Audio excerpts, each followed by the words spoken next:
So you belong to the ivory tower. I see this ivory tower. The material world makes you feel superior. So then you look down with scorn at your brother. But your flying space is getting very narrow. Soon you won't be able to resist the arrow. Birds that fly high, none of them ever touch the sky. Birds that fly high, you gotta fly back down to die. So flap your wings and fly. You could never touch the sky. And don't care how high you fly, you gotta fly back down to die. Birds that fly high, you gotta fly back down to die.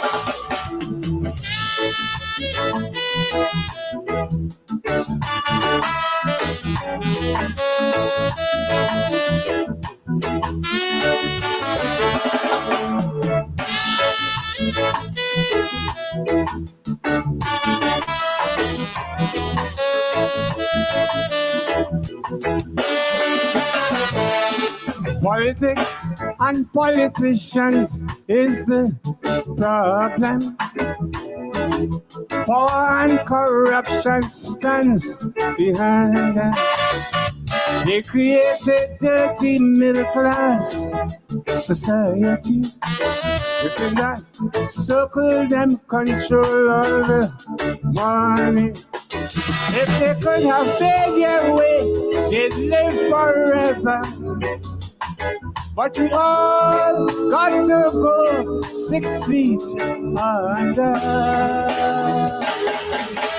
Birds that fly high, none of them ever touch the sky. Birds that fly high, you gotta fly back down to die. So clap your wings and fly. You could never touch the sky. And don't care how high you fly, you gotta fly back down to die. Birds that fly high, you gotta fly back down to die.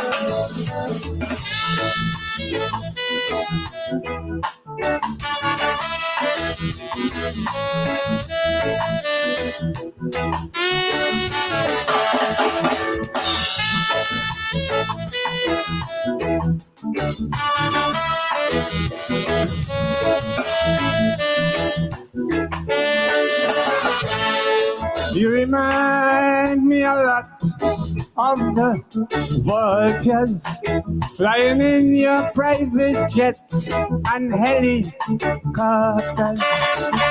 At the expense of the poor, you built the castle. After using us, you're giving us the hustle.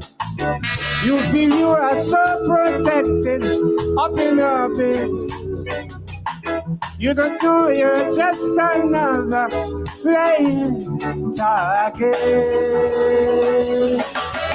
Birds that fly high, none of them ever touch the sky. Birds that fly high, you gotta fly back down to die. So flap your wings and fly. You could never touch the sky. And don't care how high you fly, you gotta fly back down to die. Birds that fly high, you gotta fly back down to die.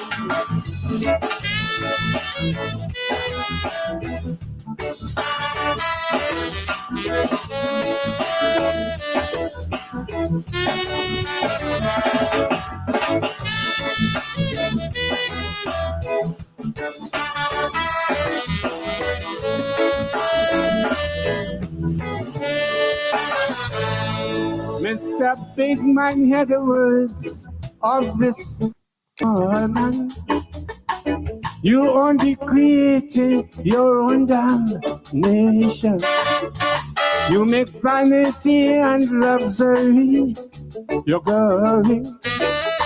But behind that stands a very sad, sad story. What does it profit the man who owns the whole world and yet suffer at the loss of his own soul? Birds that fly high, none of them ever touch the sky. Birds that fly high, and gotta fly back down to die. So flap your wings and fly. You could never touch the sky. And don't care how high you fly, you gotta fly back down to die. Birds that fly high, you gotta fly. So flap your wings and fly. You could never touch the sky. And don't care how high you fly, you gotta fly back down to die. Birds that fly high, you gotta fly back down to die.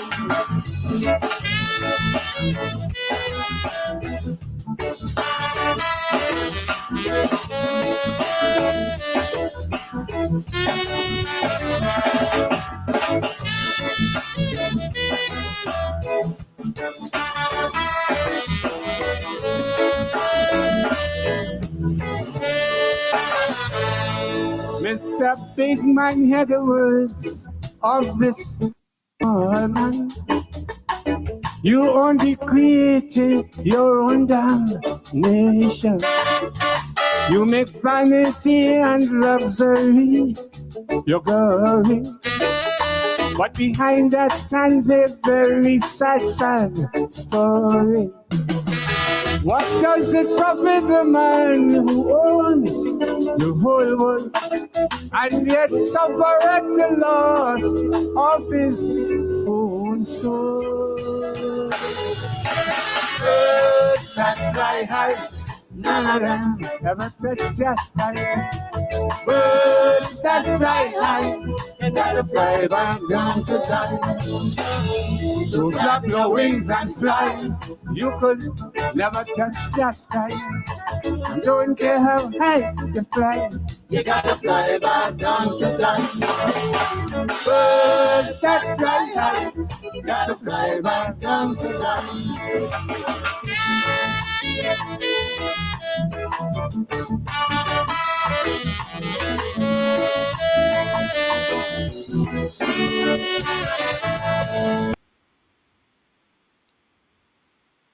Birds that fly high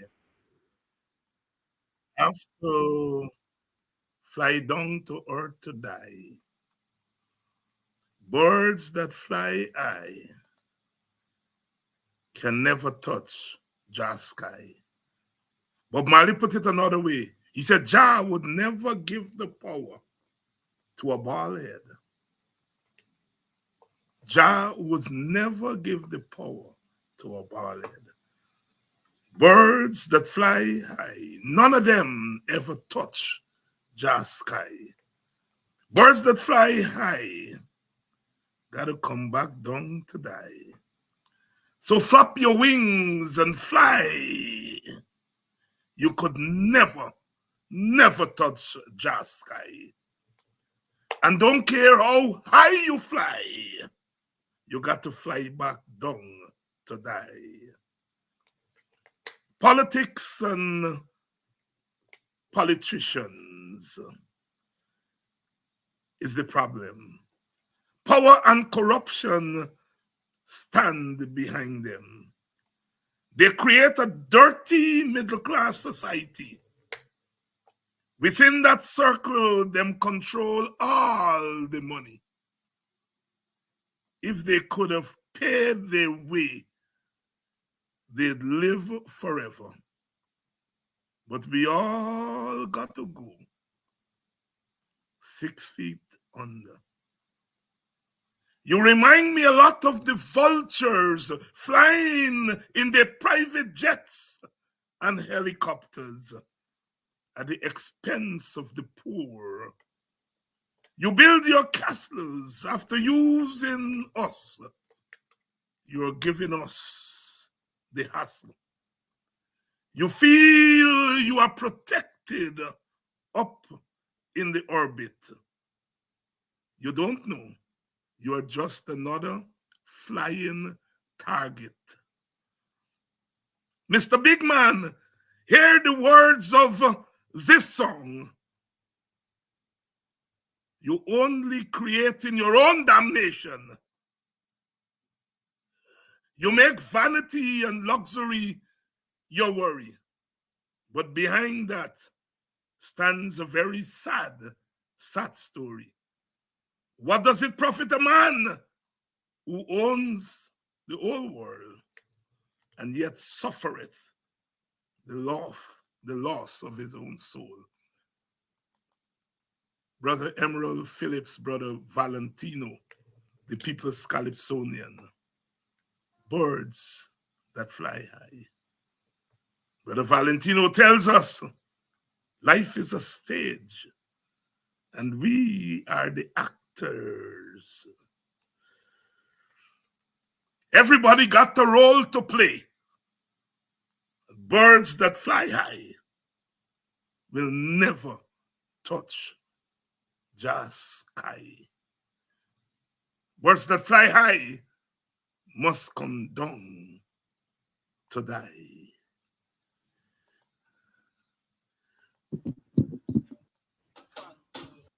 Check this out. I'm going to show you how I afforded this car. Okay, you ready? All right, 100.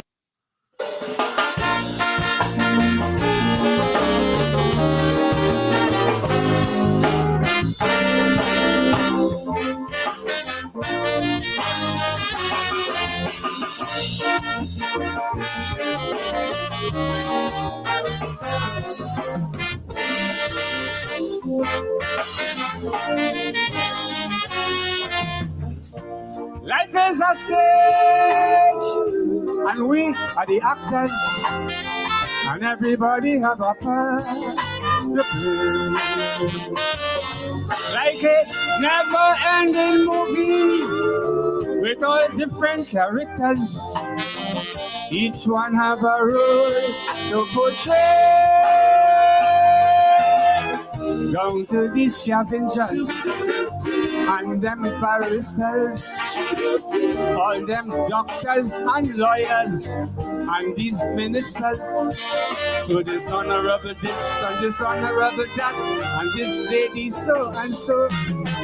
So apart all these people playing, I want you to know. So don't blame the politician anytime you find you get bad administration.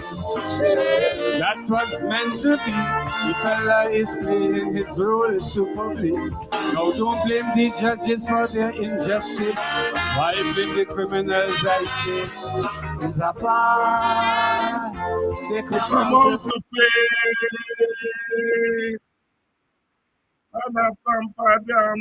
Pampa de palam, bam, bada bamba de. Here.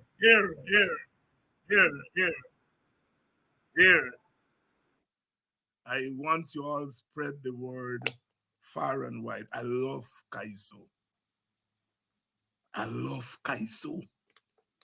It does tell the story 50 years before. Revelation! Birds that fly high will never touch that sky. Mr. Brutus. Birds that fly high must come down to die. Mr. Jack Dio. Mr. Ali. Mr. Nandlal. The Calypsonian, they don't peep you all. Long time good evening to all of you, my brothers and sisters. Welcome to the Friday night edition of Politics 101. Politics 101 on a Friday night. Dr. Vincent Adams is here as usual. And you know, Friday night is the night where we talk. And we have lots to talk about tonight. We have lots to talk about tonight. Please share up the link. Share up the videos. Share up the live. Good evening to all of you, my brothers and sisters, wherever you're joining us from. It's a week and a half before election in the United States of America. Vote, vote, vote, vote, vote, vote, vote. Don't let me hear all the reasoning tonight, next week, Tuesday, not this coming Tuesday. Some of you are voting early already. Now it's not time for gas. Now it's time to vote. Birds that fly high must come down to die. Brother Valentino, the man who gave us Stay Up Zimbabwe. All you remember the old timers? Keith Beresford, you remember Stay Up Zimbabwe? Brother Valentino, dedicated to all of us, especially to my friend Dr. Ian Robertson, who wrote me and said, I noticed you like Jack Dust, but you got to like Valentino too.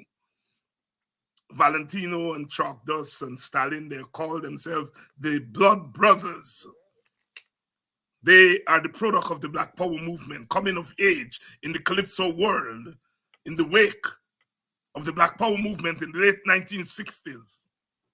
Black Stalin, Brother Valentino, the mighty Duke, the mighty Chalk Dust, Blood Brothers. Life is a stage, and we are the actors, but some of we playing different roles. Our country deserves better. We've been saying that a long time, but some of you all don't believe we. And last night, when I finished my program, I put on my pot because of the feel to eat some canned beef. And I put on my little canned beef. And I threw back. I said, well, let me hear what Jack Dio's saying here. And I just listened because that's part of my job. I would rather not. And the banner, as usual, talk a lot of nonsense. But when the man get to the point where he talk about lipstick and wig going in the jail, I bend me head in shame. Even me, who's not nobody vice president, nobody and elect me no way. Them kind of talk I would never engage in the public space. And that man called himself vice president and sat down there in front of journalists with every knowledge that what he's saying will go to the rest of the world. I hope the Americans listening, because that is what you installed on Guyana. I hope some of you all in Guyana in the so-called civil society listening, because that is what you all installed in Guyana. I hope our Indian brothers and sisters are taking note, because you cast your vote in all honesty for the PPP, because you think the PPP is the best party to represent your interests. And if that's how you feel, I can't tell you, don't vote PPP. But when you watch Jack Dio turning the governance in the country into lipstick and wig, you must turn your head in shame.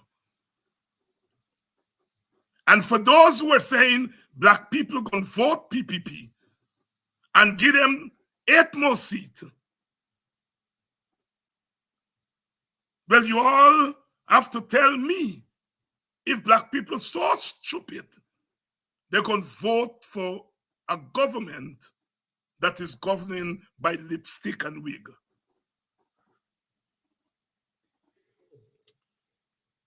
That man has cheapened Guyana politics. That man,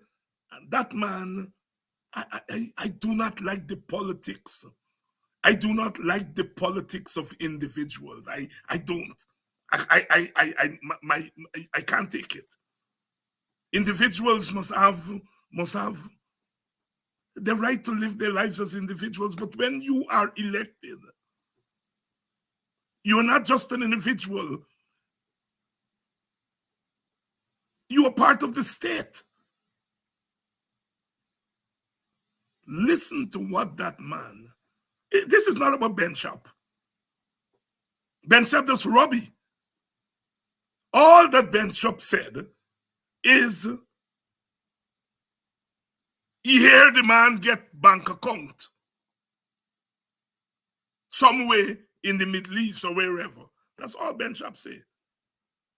All you have to reply and say, Ben Shop, I don't have any bank account anyway, and give the proof that you don't have bank account. Or if you want, you can sue Ben Shop. But no. Lipstick and wig. He was president, and people tell you that people were smuggling lipstick and wig in jail for Ben Shop. That is what the vice president, the former president of this country,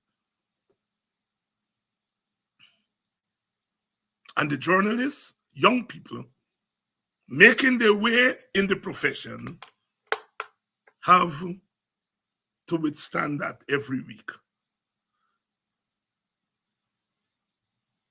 Good evening and welcome to Politics 101. Thank God for you. Thank God for us. That we are standing in between the gutter and real politics in Guyana. A shame bad. And it take a lot to make me shame about what the PPP is doing, because the PPP shameless. I know that.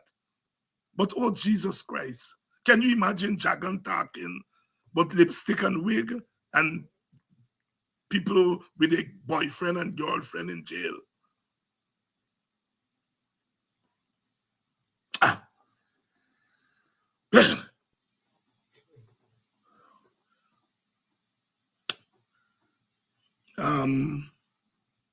Birds that fly high. You all see? You all see why we gotta win this election? Why I look at walk?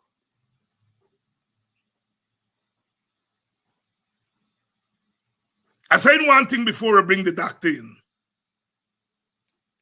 Reports are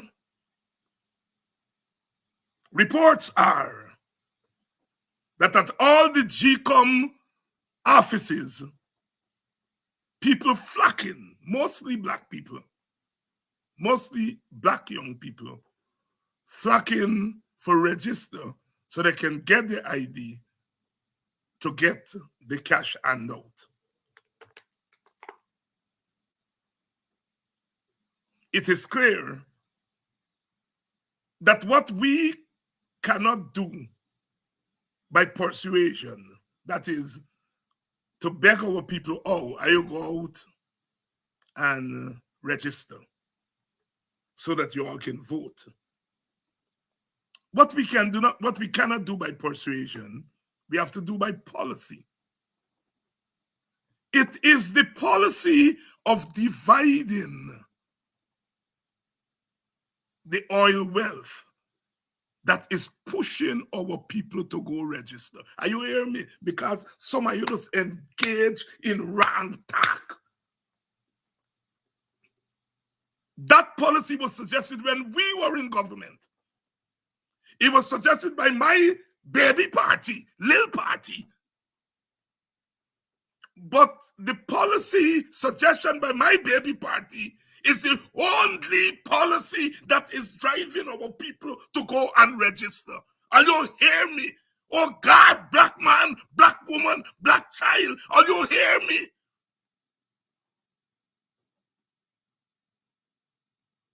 Politics is not play. I will beg them when we were in government. I will beg them, put this thing in law because the money didn't start flow yet. Put them in law. Put them in law. So when you can, the law did it. And our people would start registering since before 2020. So although the thief did damn election in 2020, more of our people would have been registering and voting to overcome the thieving. What that WPA bring to the table? I don't hear some of you nice people on this program. Politics is not just cheap talk. WPA suggested a policy initiative before oil that would get our people to go and register. And I used to say, WPA little party, David Hinds attack, but GCOM can handle. Are you here? Vincent Alexander was here last night. You hear what Vincent said? GCOM can't even handle because they don't have the mechanism for the number of people now going and register. What is driving our people to register?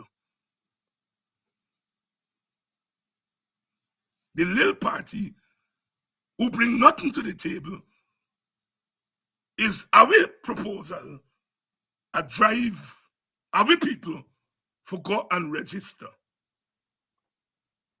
No, the PPP has their own plan. When our people go and register, they're swelling the voters list. And you know they want to think the voters list is going to go to over 1 million. But the fact of the matter is that our people will be registered.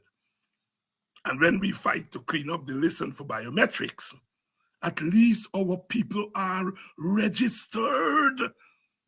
And sometimes when persuasion talk can't get people to do things, you use the power of policy. Good evening. I want you all here because one of the things we want to leave here on this program is politics is serious business.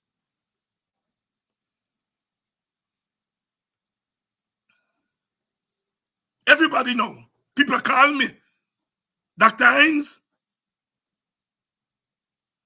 my grand picnic, my grandson and my granddaughter. Then I meet 18.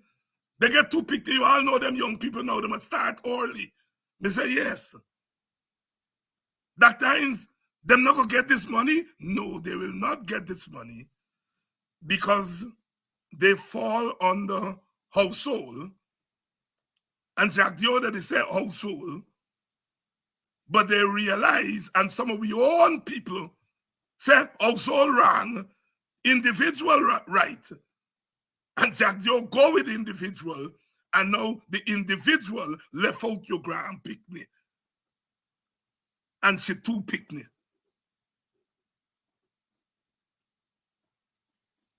Me tell one of my little friendship back down side.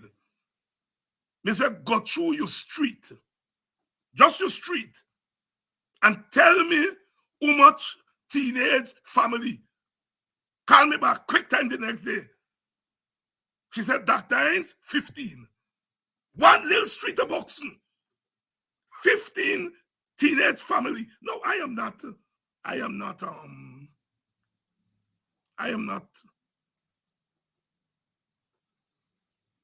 supporting children making children. But I'm saying that is part of the reality, is a very big demographic. Children, young people, because we may say children, but them young people just tell you plain, 16 years is legit. When you meet 16 years, you're big woman and big man. So if they get a picnic at 16, 17, they're saying plain, there's big man and big woman. And they get a family. But this individual thing, lock them out. Lock them out. One little street of boxing, 15 of them family that get locked out. You all see. They just call away the intellectual party. Intellectual is just a big word to say people who think things through. That's what it means. It doesn't mean nothing. People who think things through. Yes, we just think it through. So when Professor Thomas said, you're locking out a whole set of young family, all Jack Dio can answer with is lipstick and wig and Mark Ben shop. That's no answer. No answer. And me and vex with you all for saying you all prefer the individual thing, because there are some families who won't get young people family. They get big people family. Mama, daddy, granny, 2 adult children, that 5. I can understand a family like that saying household, they prefer individual. Right? I can understand that. But they forget them adult get young people from the grand picnic, as this lady tell me. Ask me, doctor, is my grand picnic now? Get them with the 2 picnic? No. You see, because you fight for your adult son and you forget your teenage grand picnic and she 2 picnic. WPA says, and I want you hear it loud and clear, $1 million when we had 5 billion barrel, when they were telling us it wasn't even a billion barrel. The calculation of $5,000 was for 5 billion barrel. Exxon now says 11 billion barrel. The government says 24 billion barrel. WPA says 30 billion barrel. And we say the cash transfer gone past $1 million Guyana dollar. And if you take your village, Denhamstel, Buxton, Albion, Port Morant, if you take them village, they're telling me no, because they don't do the quick conquer Buxton. They said Dr. Hinds'Sight will get about 1,000 family a Buxton. Imagine each family in Buxton, each of the 1,000 family get 1 million. That is 1,000 million. And you do the count, a plenty not. But that is a lot of money to circulate in our village. And circulate in Denhamstel and circulate at Georgetown and Mocha. Intellectual just mean people think it through. We can't insult Jack Dio with intellectual. We can't insult Arfan. It's just to call them intellectuals is to insult them. They're hustlers. They're hustlers. They're hustlers. So when Jack Dio get cornered with intellectualism, he resort to lipstick and wig. You see why I find out Jack Dio and Rafi Dev and them those becks. When me say my auntie send me to school, that thing bother me. I always know me, repeat them steady. Why these people vex because me say my auntie send me to school? They give me the answer. They give me the answer, Colin Barnwell. He said $1 billion. 1,000 family with $1 million each. Buxton alone will get $1 billion circulating there. You go do yours. You go do yours. You go hire a contractor from there. Bonnie, Pluck, me forget them Mojo. So you go put on kitchen attach. You go attach a kitchen. I remember them kitchen attach from Buxton. That's how they get the name. They attach a kitchen to the house and they give it the name kitchen attach. And you go attach a kitchen. And you go attach a hall. You all go attach 2 rooms. And you go spend the money. You circulate there. Somebody telling me them contractor go get a little bit more money for get a sweet woman to that too. Are you going to spend all your money? Are you not for Annie Dale now? For buy Casada and Eda for $40 cheaper? You will have enough money to buy your Casada and Eda right there. And then by now go plant more back down and bring them out. Because there is demand, because you get money. $1 billion go circulate there. Thank God for WPA. Thank God for Clive Thomas. And that is how you all must value your vote. Don't worry that stupidness about people and what they might bring to the table. What they might bring to the table. What they might bring to the table. It is the only policy proposal that getting our people to act. And why not? Why not? Good evening. Me take up Dr. Time. He go vex with me. He go vex with me. But he go vex with your own face. I'm a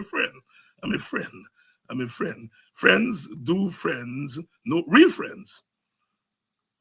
We can't play. Me and Doc are right. So we can't play. Where are your friends now? Oh, where have they gone?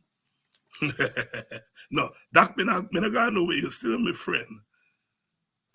You still my friend. Me have to take up little of your time because when you see you start, is you time. Doctor, Hey. Doctor, good evening. Hey, good evening. No, I always enjoy here. I always enjoy listening to the professor. You know? Yeah, he switched from doctor now to professor. You think, doctor, you know the burden of being doctor from poor people family. You must know because you're the first doctor from your family. Yeah. If they tore them, they call the doctor. That's right. if they get robbed, That's right. You got solve all the problems. You're absolutely correct. There is something magnificently bright about our people. What they're saying, Vincent, I will send you to school, and I will not send you to school just to go and show off that you get a degree. You better come back. That's right. That is the point they must make. The belly of them, Uncle Vincent.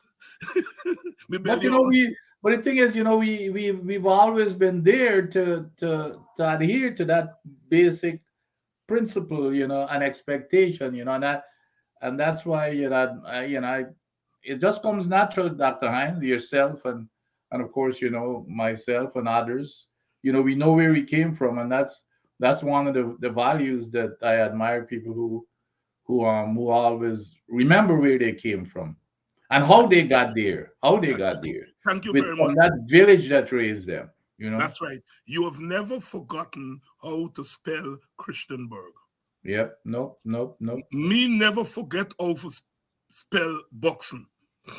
Yep. And if they put you up on a launch from Georgetown and launch you up the Demerara River, don't matter how it black midnight, you're going to know when you meet. Absolutely. You're going to know when you meet. When you smell the air. You smell it. You take them out of my mouth. When me travel, me smell boxing. Send the meat and me smell them. My brother, yeah, I'm sure you saw that performance last night. Oh, geez. By Vice President Jack Dio. Talk to me. Talk to us. Talk to us, brother. It's so depressing to be a Guyanese. So embarrassing that the man is unbefitting to be any type of leader of any country. It so happens that he's the leader of our country. But the guy is unbefitting. The world is looking at this. I've never seen such lewd behavior coming from somebody of his standing in his position that represents the people. He's not, when this man speaks, Dr. Hines, he doesn't even understand that when he speaks, he not only speaks for himself, he speaks for the entire nation. People are watching him and listening to him. But it's deeper than that. If you listen to his press conference last night, what he revealed, and which is I and others have been saying, but what he really did really tell us was that he follows Donald Trump. He wants to be a Donald Trump. He said two things there. He said, as a matter of fact, last night, and you can tell that he follows Trump. Besides, the behavior speaks for itself in terms of Trumpian behavior, and he probably sees that Trump is getting away with it, and so he's copying what Trump does. He said two things last night. I don't know if you picked up on it. Well, it was yesterday. I looked at it last night. Yeah, me just look at it at night time too. Yeah, Jumbie time. Night at jumbie time for one. But he said a couple of things. Yes. This man repeated the propaganda. You remember with the hurricane in North Carolina. This man repeated the propaganda that the Democrats or this administration only gave out $750. He repeated that. Yes, I heard him with that. And it's a big lie. He didn't repeat what the explanation of the administration was, that was the first set of emergency money for people to buy their medicines and those type of things, with more money to come, for the more substantial items. He repeated that lie last night. Here's the second thing that he did. The man repeated that Trump called somebody a lowlife to justify his calling. That's right. Low life. That's right. Because Trump called John Kelly low life. That's right. He justifying this and even trying to turn it into a spin into a racial issue. He said, well, okay, here's a white man calling another white man, but then when he calls her that, it becomes racist. Yes. So he's kind of equating the two now, that it's not a racist, it's not racist to say something like that. I mean, the guy is just dangerous, and unfit to be a leader of any country. And that's what we've got to deal with. So you and I are having a double whammy. You and I are many others who are listening right now. We've got to deal with Donald Trump, and then we've got to deal with this baby Trump in Guyana. Because obviously this guy, he's copying everything from Trump now, and that's what we've got to expect and look out for in Guyana. Fascists all just meet up at one place. Yep. Trump modeling himself off Hitler. Jagdio modeling himself off Trump. So if a white man say to another white man, you're a lowlife, he said, well, that is not race. Well, Mr. Jagdio, I have news for you. In Guyana context, when a brown man tell a black woman she's lowlife, is race. Yep. Is race. Our circumstances. Race is an idea, and its meaning shift as you shift the theater. In the old days, the Americans had something called one drop. If you're in Tennessee, they say if you 1/10 black, you black. You up over to Mississippi, he said if you 100 black, you're black. So your race changes as you move from state to state. And so Trump calling a white man low life may not be race in the context of white America. But you, Mr. Thing, you are a brown man in a country where the racial contestation is not white and black, it's brown and black. And you, Mr. Jagdio, have to be careful when you are addressing black people. And David Hines has to be careful when he's addressing Indian people. I can't borrow something from America, because if I tell in America, Indian people are black. In Guyana, they're not black. At least they don't see themselves as black, most of them. Right? Yeah. In Guyana, they are Indian. In America, they're black. So my addressing an Indian in Queens, when that Indian in Queens is not the same thing as me addressing an Indian in Guyana. And I have to know the meaning of race. Be careful. Jack Dio, maybe know the meaning of race, but he don't care one damn thing. He's just an SOB who is unfit to hold high office. He knows exactly what he said and what he's doing. So he's jumping now on this. He's got something now that he's hanging on to explain what he said. But he knows exactly what he said and what he meant. That's right.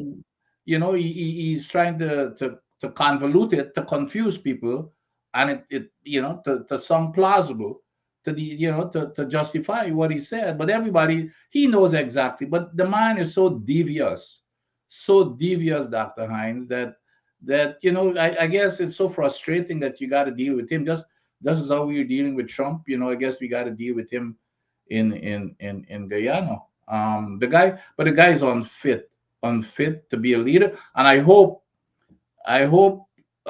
his followers in Guyana, which I don't have a whole lot of faith in right now, because we're seeing the same thing happening in the US. There's no reason. I mean, every morning I wake up and I look at the news and I'm looking at the polls and wondering, am I crazy or something? It's either I am crazy or half of this population is crazy. How could anybody be saying that they're going to be voting for Trump on a every day you get something new to turn you off? The latest will just hit the thing.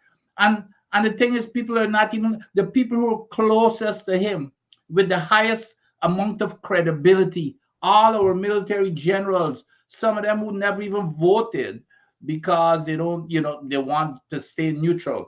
All of our top military generals are, and some of the top Republicans who know this man better than anybody else are coming out and saying, even his own vice president pick came out and said this here is call him an American Hitler.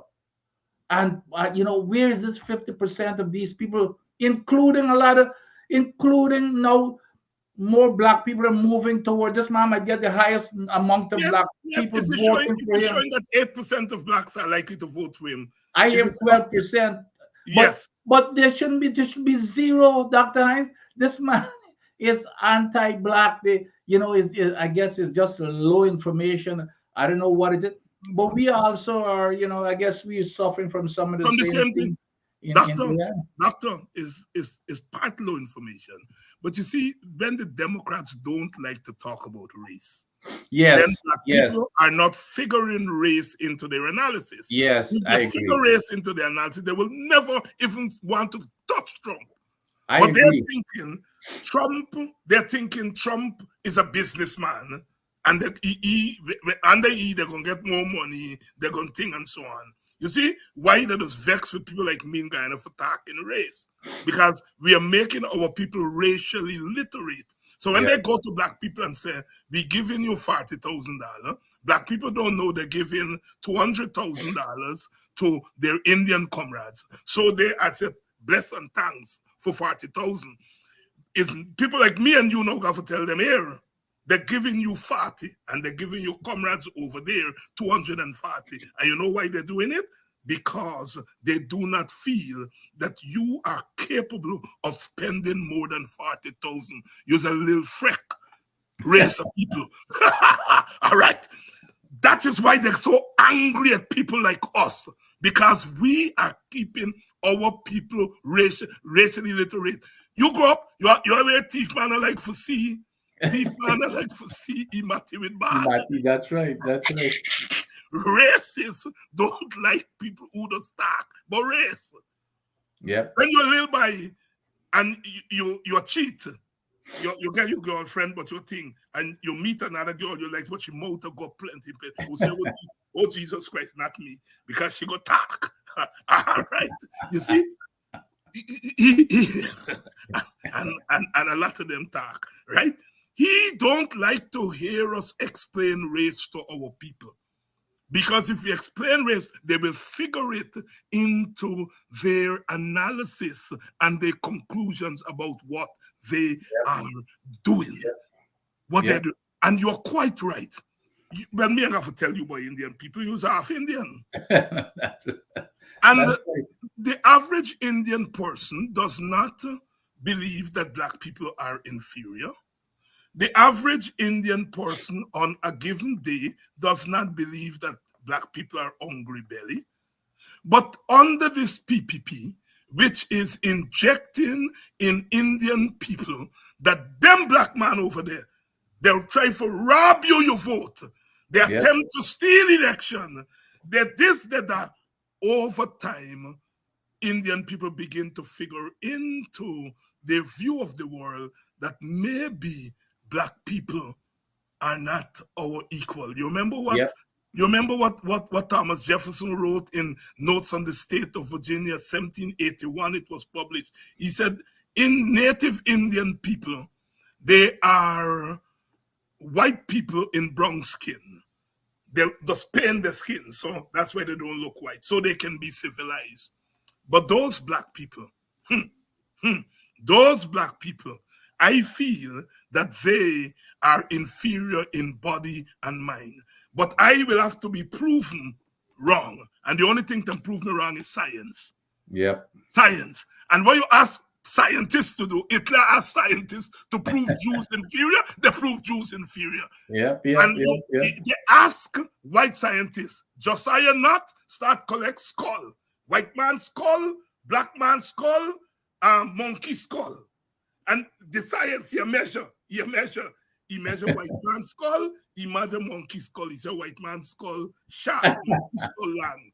He then measure black man skull. He said, oh lad, black man skull long, monkey skull long, and so black man closer to the animal kingdom, they're inferior. That was the science. And it's Thomas Jefferson who gives scientists that job. And what Jack Doe and them are doing is exactly what those eugenicists did in the 20th century. He's saying to Indian people, your lives may be miserable. You not get like how them big shatter get. But I you get more than them black man because you deserve better than them because they not want to walk. Them lazy. They all they want is to put on clothes and wine. So what we gonna do? We gonna give you money for fisher. We give you money for sugar. We give you money for rice. And we gonna give them black man money for God Stadium and wine up themselves. Do what you want with me. Do what you want. That is how they're socializing Indians. So Indian people are human beings. And in a conflictual situation, you are now hearing, because they've been given the green light, say hungry belly dog in public.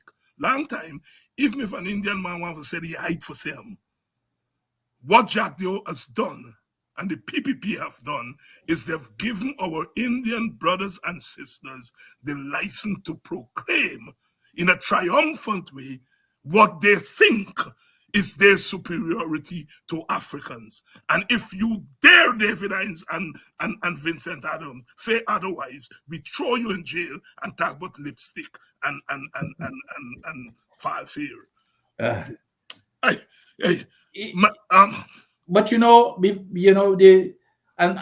think going back, I want to go back to what, because I think it's really important on this whole $100,000 per adult.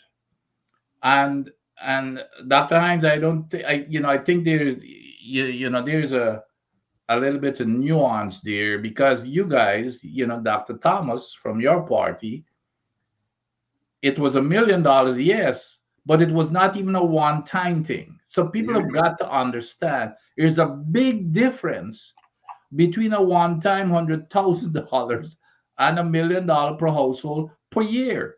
It's something that you can plan on. Now let's break it down here, Dr. Hang. And it's really sad, even though necessary. It's really sad to see how desperate these people are. When I hear that GCOM can't even take off the number of people coming to them to register, which is a good thing, but I hope it translates into the next step. However, break down that $100,000 into a year. That's about $8,000, 8,000 Guyana dollars per month. 8,000 Guyana dollars extra per month that people are so desperate for. Look, look your But students there. Look your students them on the screen there. They don't work come out long time. Long time, exactly. Long time our people worked out. Exactly. Thank you very much, Ivor. Go on. Yeah, it's like you getting $8, which is, I mean, $8,000 per month extra.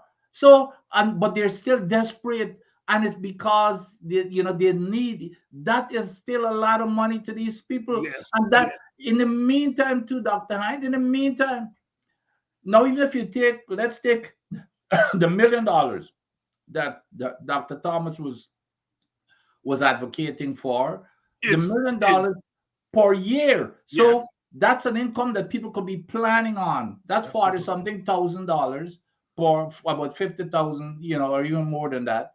Let me see, $80,000. $80,000 per month. People as opposed to 8,000. As opposed to 8,000. But on top of that, you can plan on it. But here's the comparison. It adds up. Let's say you've got 250,000 households.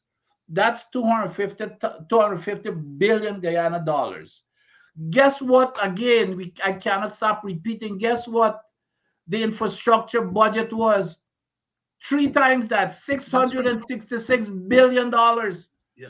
That is going into that small, 1 or 5% of the population, which are their friends and family.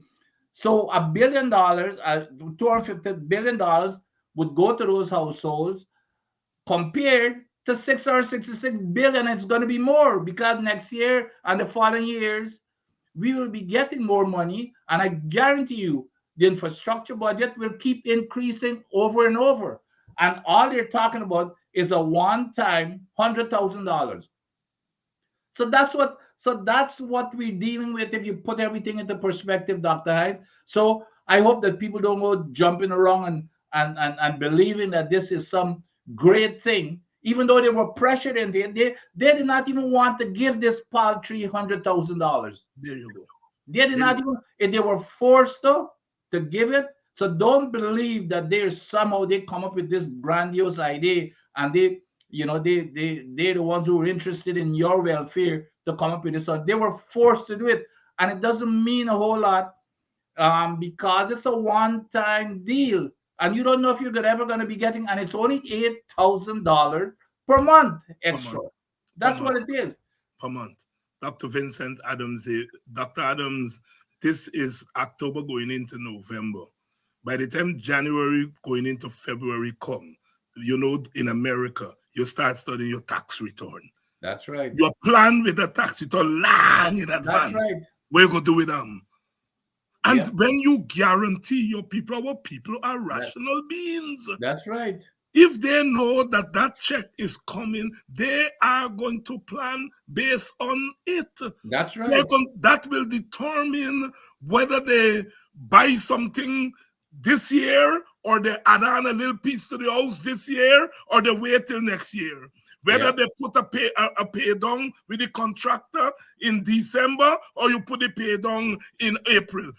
Once you are planning, it is your security is when you get that thing coming in.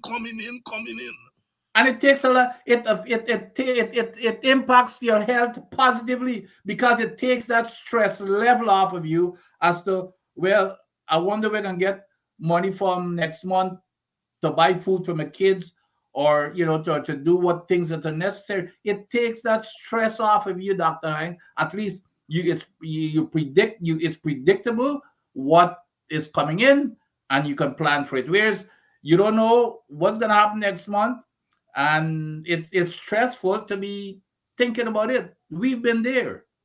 We've been there. Steve Prasad, if you continue to interfere with people on this program, I'll throw you out. I do not mind you all so-called trolls coming here But please behave yourself. Do not interfere with people on this program. If there's PNC and WPA, they have a right to be. And they don't go on PPP program and interfere with you all. Do not interfere with people here. If I see any post from now on with you behaving, I knock you out of this program. Doctor? Yes. Let's talk a little bit about some issues that is going on in the island gas story.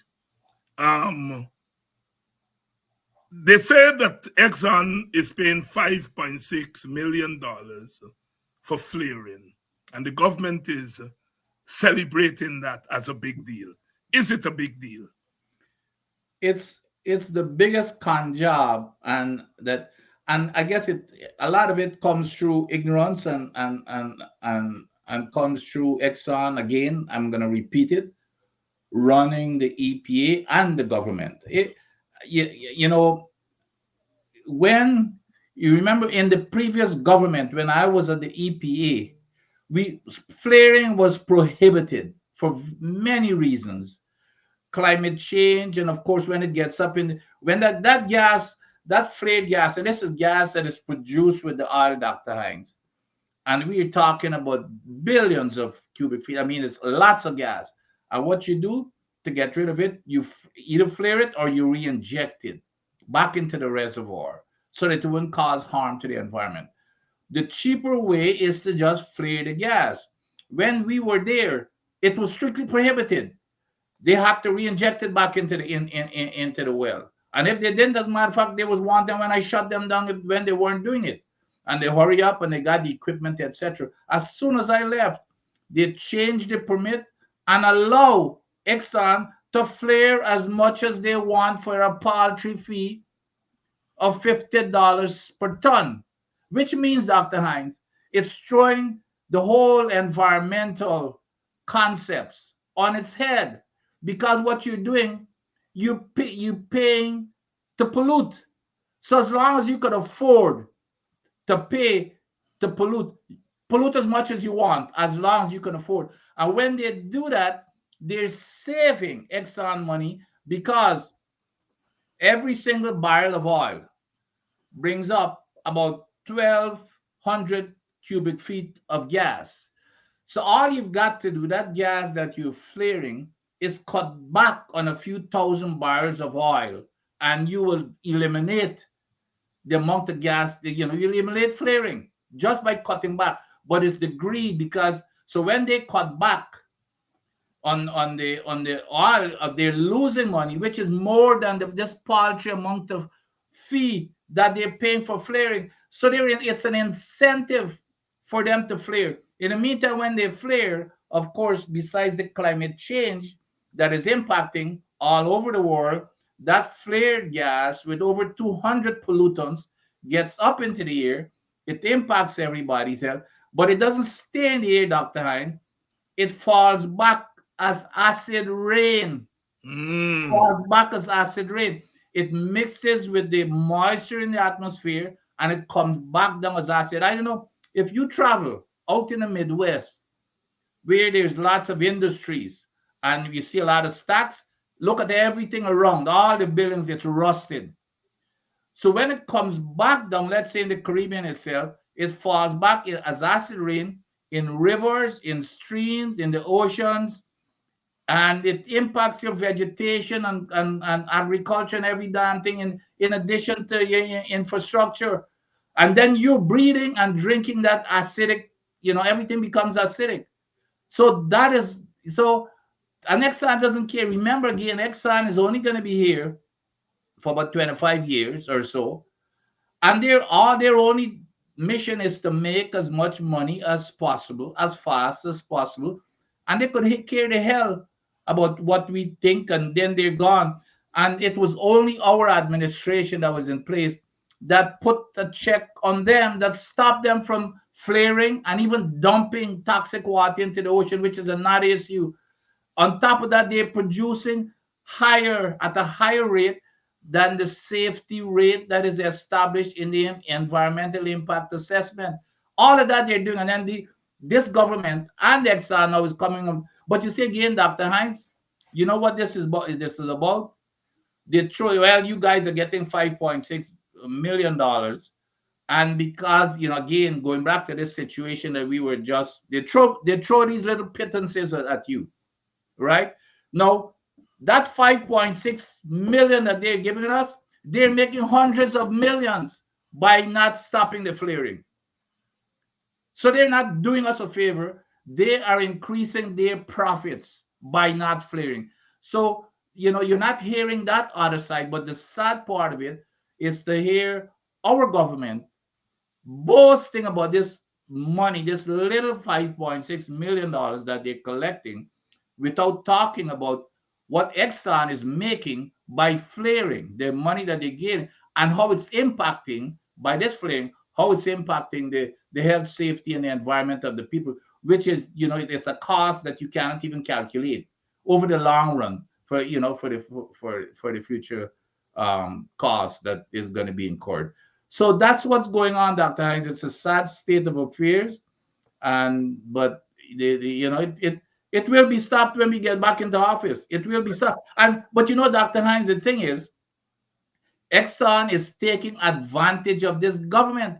I always ask the question, how come they were abiding by everything we were saying, we demanded of them?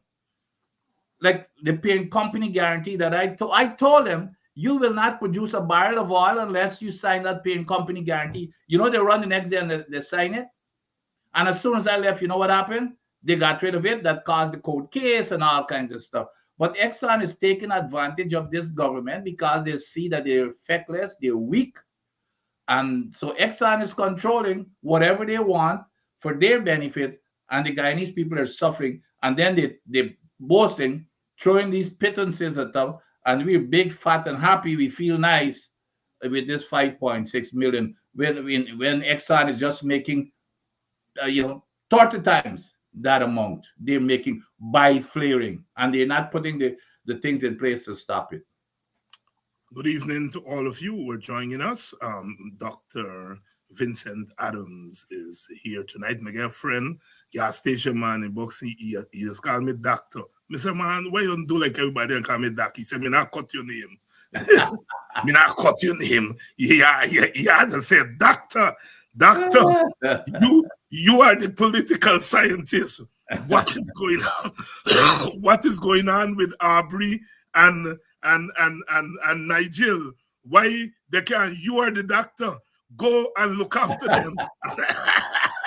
Yeah, but didn't you see that you did your job already? You held up, you were in the middle, you held their hands, you brought them together. You bring them together. He said they gone back a pasture. They gotta go behind them. That is an issue that our people are raising, and I hope we can. A couple of you inboxed me to ask what is the WPA position on minority government. We are not for minority anything. We want the PPP out. We want the coalition in. We don't want no minority government. We want a majority coalition government in, not as an end in itself, but as a means to an end. The means to an end for us is a national government, a Guyanese government, an all Guyana government. That when we sit down across the table from Exxon, we are sitting down there not as PPP, not as Indian, not as PNC, not as African. We sit down across the table there as Guyanese. That the best oil exports from PNC, PPP, AFC, WPA, civil society, sit down there across the table from them white people and say we are a United Nations. That is the WPA end product.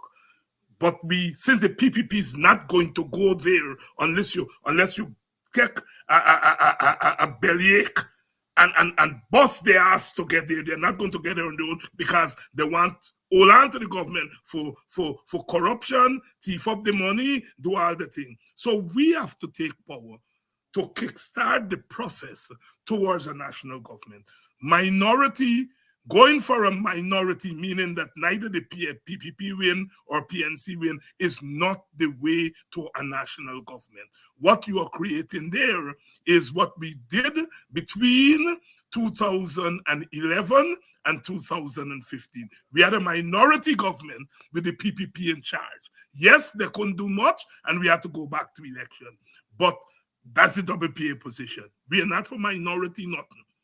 We are for majority coalition government, and we use that as the stepping stone to stand up to the external economic giants like Exxon and so on. I think Exxon, if we get 2% as coalition, if we go before Exxon as a united nation, a united government, 2% is not going to be an option. All right? So it's a means to an end, but we got to win first. All right? Doctor,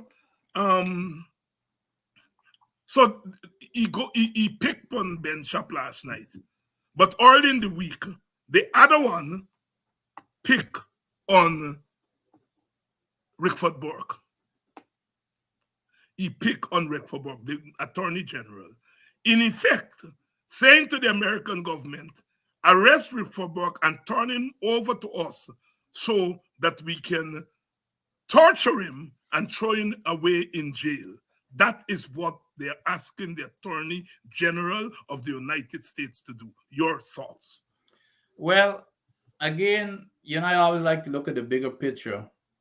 This here is really, Dr. Hinds, it's not really about Rickford Burke.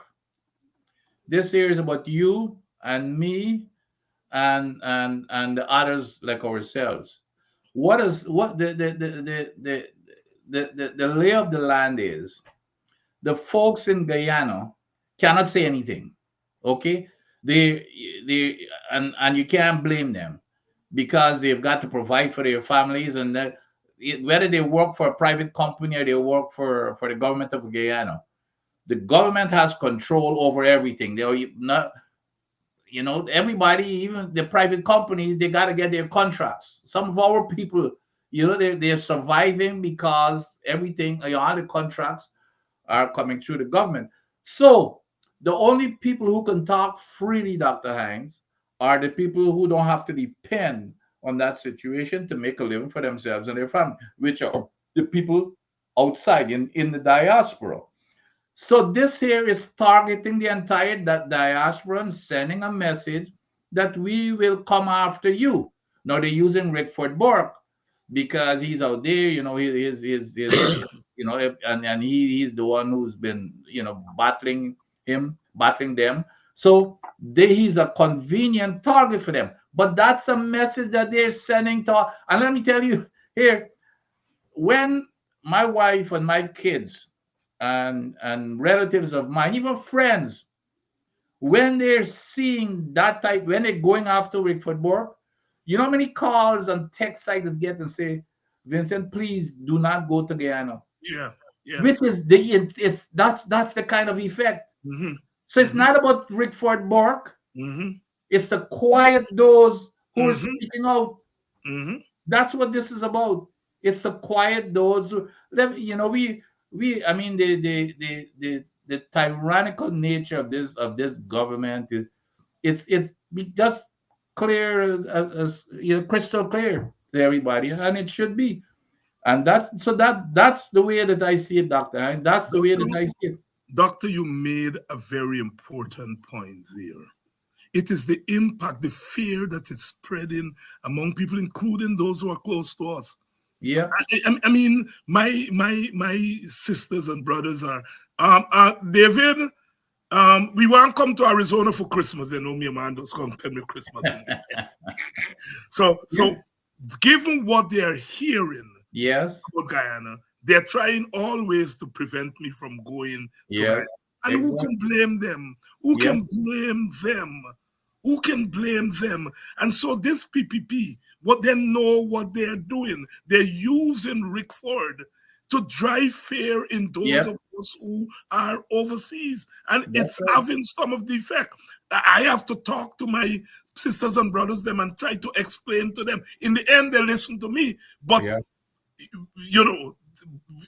down there, they can't, David, be careful. Don't walk late at night. Don't do this. Don't do that. Don't think. That is what you make a very, very, very, very important point here. And you know what I said, Doc? The police hierarchy, very corrupt. Yeah. And I'm sure that there's some of the ranks that are corrupt. But I was on the road late one night after 12. And some police ranks saw me and they said, Doc, you're not supposed to be on the road this late. So even the police themselves understand the fear. And me buy me hamburger and they tell me, wait. And they buy the hamburger and they drove behind me until I got home. And they said, remember, these are young policemen. Yeah. Saw me at 1 o'clock on the road and said, Doctor, you're not supposed to be on the road at 1 o'clock. Yeah. So even among the police, they understand the fear. They themselves are fearful because it's they that just give the order to come and do certain things. Yeah. So their way is that before they give you an order, doctors don't step on the road 1 o'clock by yourself. And I bow to that pressure. When I'm in Guyana now, I don't stay after a certain time and I walk alone. You know what I mean? And so at least that's the thing. But that point you're making there is a profound point about what the PPP is trying to do. Calvin Brutus, what's going on here? Well, my wife is always say when you go to crab dance, you get mud. You kind of get the mud. So he was always in the dance with them, and now I guess he's become expendable. Now, well, not only expendable because I think he's become a drag in terms of the public opinion as far as he basically got caught. Yes. Because had it not happened, had it not played out the way it is with his bank account and all that, everything would have just been normal. He would have been in the clique. We would not have been hearing anything. But because that played out that way and it became public, it's a big embarrassment to them. So everybody started scrambling to save themselves, the embarrassment, etc. And that's why things evolved to where we are. But what's interesting, which is what I had even predicted, that this thing is going to be shoved under the rug regardless of Jagdeo fat talk. Because I was just looking this afternoon that he's withdrawn. He's withdrawn his constitutional motion. Yes. And to me, that means that they've cut a deal with him. That's right. And they're probably going to drop all the charges. And he's going to be okay. He's going to get back all of his money and everything else. He's going to be big, fat, and happy and rich. And, everything is going to be, everybody's going to be, again, kumbaya. Kumbaya. And some people are hoping, Doctor, that he would have spilled some beans. Well, that's what all of us, that was why the deal was cut, because this man, I'm certain, when he filed that motion, all if I talk about Jagdeo yesterday, well, let you go and you get an opportunity to talk. I know that this man was going to spill a lot of beans and this here was going to be irrecoverable for this government. And I believe when they look at the risk and the benefits here, they decided, hey, you know what? Let me cut the deal with he. He dropped his motion. He's back to normal. They might say, hey, you know what? We resign. And he's going to resign with all of his benefit, but the man is filthy rich already anyway. There you go. And then go do, just go. And, this news is going to be news of yesterday. Watch it.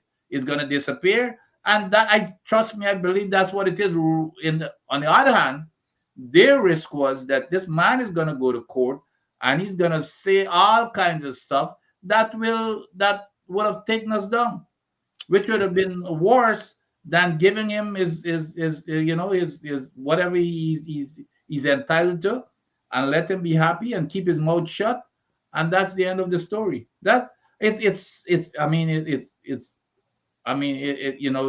would really, and these are the kinds of things that really is very, very frustrating I'm sure to all Guyanese, because you're looking for justice, and when you think you're getting close, it the tide just turns back on you, and then Jagdeo and them comes out winners, at least for the short term. For the short term.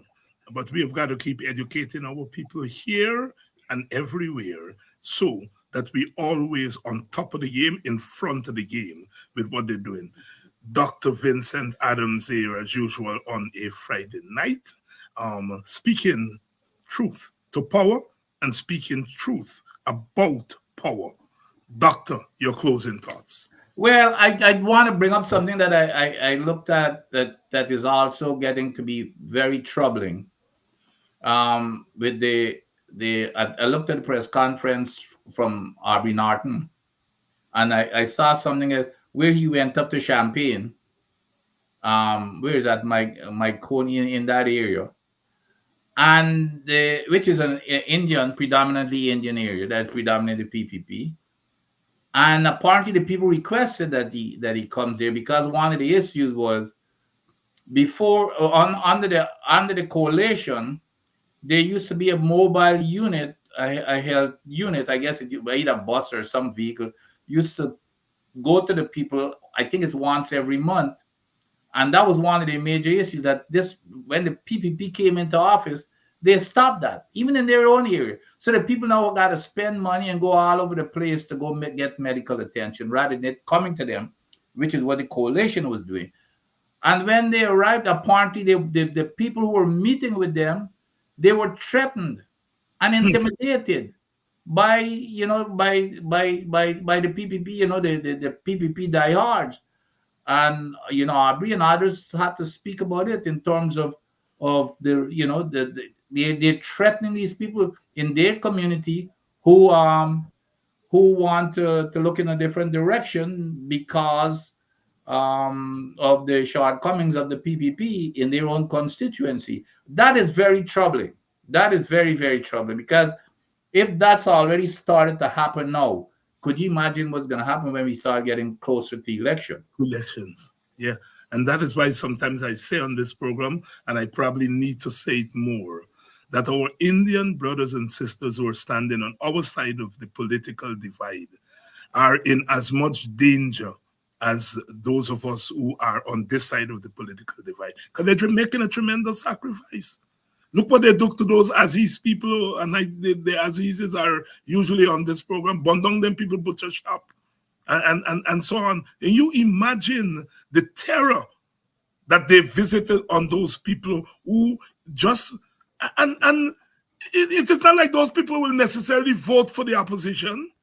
They're just looking for representation on an issue, but they see that as a threat to the PPP.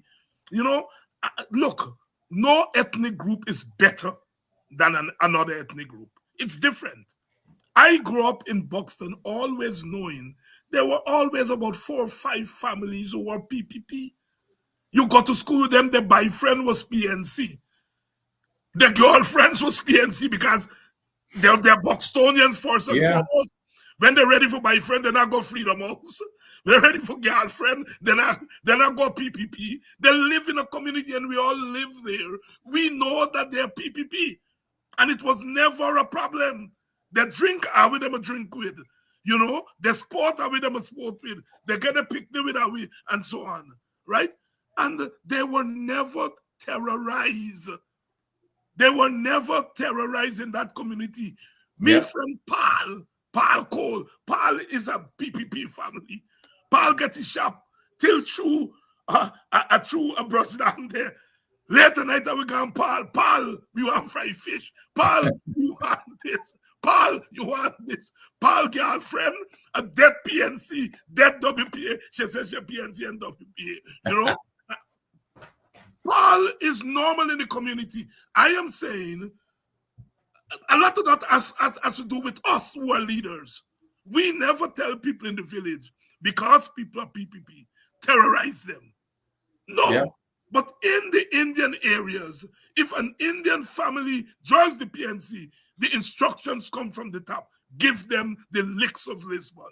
Yeah. And I think that's the difference. And chase them out. and chase them out. Chase them out. Chase them out. You know, and that's not the way to live. So sometimes we don't take time out to say thank you to our Indian brothers and sisters Yes. who are on our side, those who are open about it, because some of them support us, but they're not open. But some of them have the courage to be open, and sometimes we don't say thanks enough. Yes. Doctor, on your behalf here tonight, I want to say thanks to those Indian brothers and sisters who are going through hell in the Indian communities for just saying, I supporting the opposition, I supporting the AFC, I supporting the PNC, I supporting the WPO, whoever else. Thank you. Thank you. Thank you for the tremendous sacrifices that you are making. You're not making that sacrifice for the PNC or for the AFC. You're making that sacrifice for Guyana, for Guyana, for Guyana, for Guyana. Doctor. One, you know, that's the, I mean, if the behavior that people are witnessing of this PPP government does not tell them clearly that this government will do anything to stay in office. They have no intention of leaving office, Dr. Hines. So look out. Again, this here is another Trumpian thing. They will not leave office, and everything that they're doing, they intend to hold on to power forever, and they're going to do whatever it takes.